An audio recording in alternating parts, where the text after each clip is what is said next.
Hello viewers, నేను మీ ప్రియా. ఈరోజు మనతో ట్రెండింగ్ న్యూస్ డిస్కస్ చేయడానికి దాసరి విజ్ఞాన్ గారు మనతో ఉన్నారు. ఆయనతో మాట్లాడదాం. Hi sir. How are you? Fine. So ఎంతో ఆసక్తిగా జనాలందరూ వెయిట్ చేస్తున్న movie Adipurush. After a long gap మనకి ప్రభాస్ కూడా ఒక మంచి క్యారెక్టర్తో వచ్చారు. దానికి చాలా ట్రోల్సే వచ్చాయి, చాలా నెగిటివ్ కామెంట్స్ వచ్చాయి. ఇప్పుడు నెగిటివ్ కామెంట్స్ అన్నీ కూడా పాజిటివ్గా టర్న్ అయిపోయాయి. అందరూ కూడా మూవీ చూస్తున్నారు. సో చాలా మంచి రీచ్ వచ్చింది అప్పుడే. సో ఇది బాగుంది అనుకున్నప్పటికే ఇప్పుడు నేపాల్లో ఈ మూవీ బ్యాన్ చేస్తున్నట్టు కొంత సమాచారం వచ్చింది. దీని గురించి మీరేమంటారు? కాఠ్మండూలో బ్యాన్ చేశారు ఆల్రెడీ దీనికి అక్కడ గవర్నమెంట్. రీజన్ ఏంటంటే ఇప్పుడు రామాయణంలో ఒకప్పుడు భరతఖండం ఎలా ఉండేది అనేది రామాయణం ఉన్నప్పుడు అలా ఉండేది. తర్వాత ఇప్పుడు శ్రీలంక నేపాల్ ఇవన్నీ కొంచెం సపరేట్ అయిన తర్వాత శ్రీలంక నేపాల్ ఇవన్నీ సపరేట్ అయిన తర్వాత మనం ఎలాగైతే రాముడిని ఇండియాలో దేవుడిలా భావిస్తామో సీతమ్మ తల్లి మా దేశంలో పుట్టింది అని నేపాల్ వాళ్ళ ఫీలింగ్. అండ్ నెక్స్ట్ రావణుడు మాకు దేవుడు అనేది శ్రీలంక వాళ్ళ ఫీలింగ్. సో ఇట్లా ఉంది. సో ఈ రకంగా చూసుకుంటే సీతమ్మ తల్లి మన సినిమాలో ఒక డైలాగ్లో ఏం చెప్పారు అంటే సీతమ్మ తల్లి ఇండియాకి చెందింది అన్నట్లుగా ఒక మాట, అంటే భారతదేశానికి భరతఖండానికి చెందినట్లుగా ఉంది. అఫ్కోర్స్ వాళ్ళు కరెక్టే చెప్పారు. భారతదేశం అంటే భరతఖండం ఒకప్పుడు అదంతా ఒకట్లాగానే ఉండేది పెద్దగా. Now it is parts. But ఇప్పుడు నేపాల్ వాళ్ళు ఏంటంటే ఆమె నేపాలీ సీత అనకుండా మీరు ఇండియన్ సీత అని ఎలా అంటారు? దేవుళ్ళకి నేపాలీ సీత ఇండియన్ సీత ఏంటి? వాళ్ళు ఫీల్ అయ్యారు అలా. మా సీతమ్మ మా నేపాల్లో పుట్టింది, మీరు భారతదేశంలో పుట్టిందని ఎలా చెప్తారు? అక్కర్లేదు, మీరంతా రాంగ్ పోర్ట్రే చేసి. అంటే ఇప్పుడు ఈ సినిమా మన దేశంలో రిలీజ్ చేస్తే మన దేశ పీపుల్ కూడా సీతమ్మ తల్లి ఇక్కడ పుట్టింది కాదు, ఎక్కడో భారతదేశంలో పుట్టిన ఆవిడంట, మన దేవత కాదు అనే ఫీలింగ్ వస్తుందేమో ఈ తరం పిల్లలకి. ఎందుకన్నా మంచిది ఈ సినిమాని మన దగ్గర ఆడనివ్వద్దు అని చెప్పేసి నేపాల్లో ఆదిపురుష్ని బ్యాన్ చేశారు. రీజన్ అది. అఫ్ కోర్స్ వాళ్ళ ఎమోషన్లో తప్పు లేదు, బట్ వాళ్ళ కథ తెలియకుండా చరిత్ర తెలియకుండా వాళ్ళు అలా చేయడం మాత్రం తప్పే అని చెప్తా. ఎందుకంటే అప్పుడు భరతఖండం ఎలా ఉందో మనకి అదేంటిది వాళ్ళకు కూడా తెలియదు, నేపాల్ వాళ్ళకు కూడా తెలియదు. ఇప్పుడున్న నేపాల్లో ఉన్న మాటలు ఎవరికీ తెలియదు. వాళ్ళ సీనియర్స్ని అడిగితే వాళ్ళు చెప్తారేమో. అప్పుడు అలా ఉండింది. శ్రీలంక కూడా is a part of India and Bangladesh ఇవన్నీ అట్లా ఉండే కలిసి. Now they are separated. But ఎంత సపరేట్ అయినప్పటికీ కూడా రామాయణం జరిగినప్పుడు మాత్రం ఇండియా బౌండరీస్ ఇలాగే లేవుగా, మొత్తం ఉంది కదా. సో వీళ్ళు అలా అనుకున్నారు, దాన్ని మనం మార్చలేము. బట్ వాళ్ళైతే బ్యాన్ చేసి కూర్చున్నారు. ఇప్పుడు ఇదే వ్యవహారం పక్కన పెడితే ఇదే ఆదిపురుష్ని శ్రీలంకలో బ్యాన్ చేస్తున్నారు. ఎందుకంటే రావణుడిని వాళ్ళు దేవుడిగా భావిస్తారు. అండ్ ద్రవిడ ఆత్మగౌరవం అని వాళ్ళకంటే ఒకటి ఏదో ఉంది. So those people they are against Adipurush. So ఈ రకంగా చూసుకుంటే ఇప్పుడు ఈ సినిమాని వేరే వాళ్ళు, అంటే సీతమ్మ తల్లి మాకు చెందింది, హనుమంతుడు మాకు చెందినవాడు. ఇంకా చెప్పాలి, హనుమంతుడి గురించి మాట్లాడాలంటే ఆఫ్రికన్ ఖండం సైడ్ హనుమంతుడు మా దేవుడు అని వాళ్ళు అనుకుంటున్నారు. అది మీరు చూస్తే ది ఫ్లాష్ సినిమా ఇప్పుడు ఆదిపురుష్తో పాటు రిలీజ్ అయింది కదా, ది ఫ్లాష్లో కూడా చూడొచ్చు. ఇంతకు ముందు కూడా వాళ్ళు అక్కడ ఆఫ్రికన్ ఖండంలో హనుమంతుని ఏప్ గాడ్ అనేవాళ్ళు. ఏప్ గాడ్ అంటే మనిషి నుంచి చింపాంజీ నుంచి మనిషి అయ్యాడనే తెలుసు కదా మనకి.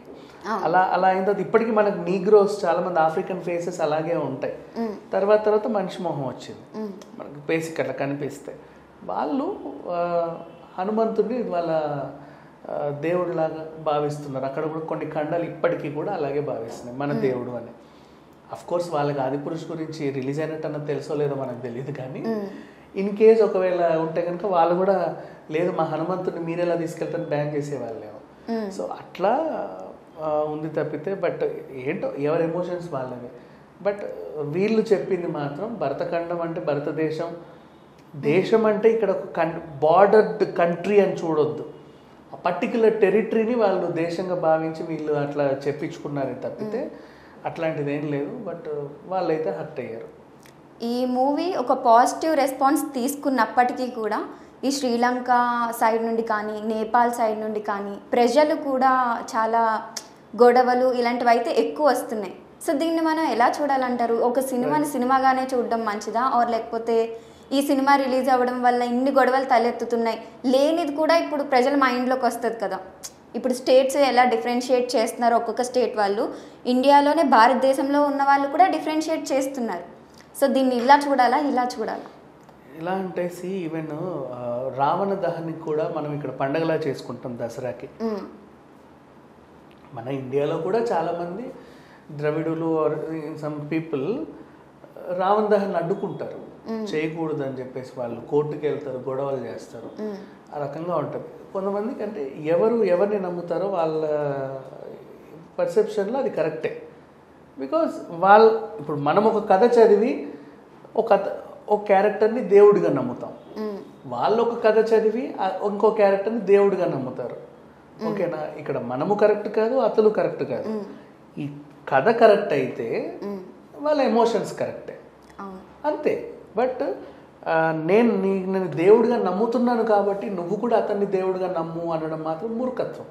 ఈవెన్ వాళ్ళైనా సరే ఇలా అనడం మూర్ఖత్వం. కానీ మనం ఏం చేస్తామంటే ఇతన్ని దేవుడిగా నమ్ముతున్నప్పుడు ఇంకొక అతను నమ్మకపోయినా పర్లా, కానీ అతను దయ్యాన్ని చేసేస్తున్నాం. అక్కడ వచ్చింది ప్రాబ్లం అంతా. వాళ్ళు దేవుడిగా నమ్ముతున్నప్పుడు ఇప్పుడు వాళ్ళు వచ్చేసి మీ శ్రీరాముడు దయ్యం అంటే ఎవరైనా ఊరుకుంటారా? ఎవరి ఎమోషన్స్ ఎట్లుంటే ఈడ్చి నరికి పడేస్తారు వాళ్ళు. కానీ మన దగ్గర రావణుడు అంటే దయ్యమే. ఇంకా చెప్పాలంటే పాతకాలం సినిమాలలో రావణుడికి పెద్ద పళ్ళు పెట్టి ఇంత పెద్ద మీసాలు పెట్టి ఒక రాక్షసుడిలానే చూపించారు కొన్ని సినిమాలలో. అంటే ఆ ఫీల్ రావాలి కదా, దయ్యం ఫీలింగ్ రావాలి వాళ్ళకి. రాక్షసుడు, రావణుడు అంటే రాక్షసుడు అట్లా. అండ్ దయ్యాల పేర్లు కూడా వాళ్ళకి నరకాసురుడు, అసురుడు, కిరాతకుడు, నరహంతకుడు లాగా పెట్టేసే వాళ్ళ పేర్లు. దేవుళ్ళ పేర్లు మాత్రం సాత్వికంగా, సున్నితంగా, అందంగా ఉంటాయి. సో ఆ ఫీల్ కూడా వాళ్ళకి రాదు. అందుకని చెప్పేసి అంటే బేసిక్గా ఎందుకు సినిమాల మీదే పడతారు, బ్యాన్ చేస్తారు అంటే సినిమా ఈజ్ నథింగ్ బట్ ఒక చరిత్రని ఈజీగా విజువల్గా చేసి చూపిస్తుంది. ఇప్పుడు అదే పుస్తకాలు అనుకోండి, వాడు ఆ పుస్తకం ఆ ఏరియాకి రానివ్వడు. ఈ సినిమా ఒకసారి నువ్వు ఎంత థియేటర్ రిలీజ్ ఆపినప్పటికీ కూడా ఎక్కడో ఆన్లైన్లో ఆములకో ఈములకో కనిపించేస్తుంది, ఇట్లా ఫోన్లో చూస్తారు. కొంతమంది నమ్ముతారు, ఓ ఇట్లా ఉండేదేమో, అలా జరిగేదేమో, ఇదేమో అదేమో అనుకునే వాళ్ళు ఉంటారు కదా.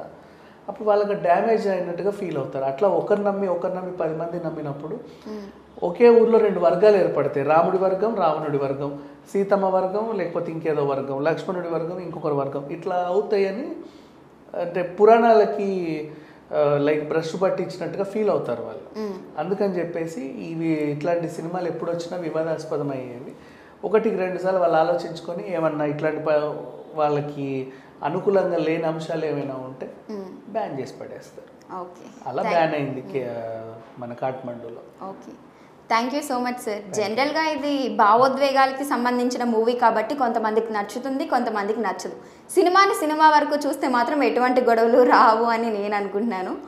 సో అది thank you so much sir. Thank you.